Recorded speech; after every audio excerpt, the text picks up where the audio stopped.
Plusieurs personnes pensent que bien s'habiller, c'est juste pour faire le beau, alors qu'en réalité, c'est pour être vu et traité différemment.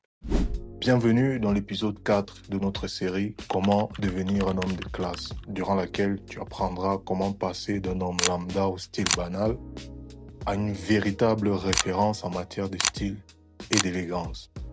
Si tu nous découvres pour la première fois, je t'invite à t'abonner pour ne pas manquer les prochains épisodes et je te conseillerais d'aller regarder les épisodes précédents pour mieux te situer.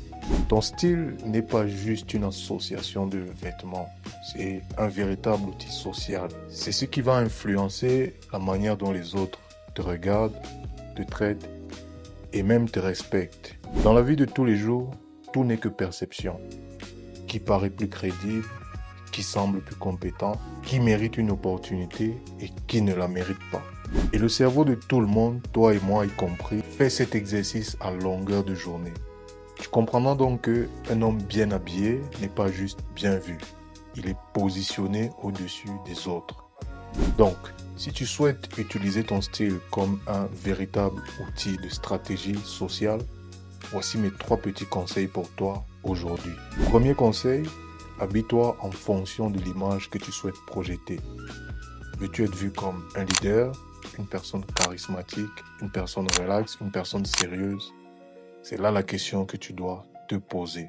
Deuxième conseil, adapte ton style à ton environnement. Que ce soit au bureau, lors d'un date, en détente ou lors d'une sortie. Ta tenue doit être parfaitement en harmonie avec le milieu dans lequel tu te trouveras. Et enfin, mon troisième conseil pour toi aujourd'hui, ce sera d'être cohérent.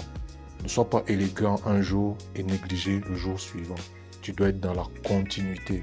En résumé, soigne ton style, car dans la vraie vie, les opportunités ne vont pas toujours aux plus méritants.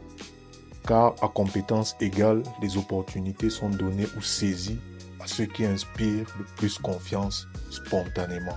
Et d'ailleurs, dans la prochaine vidéo, je te montrerai pourquoi est-ce que les opportunités ne vont pas forcément à ceux qui méritent le plus.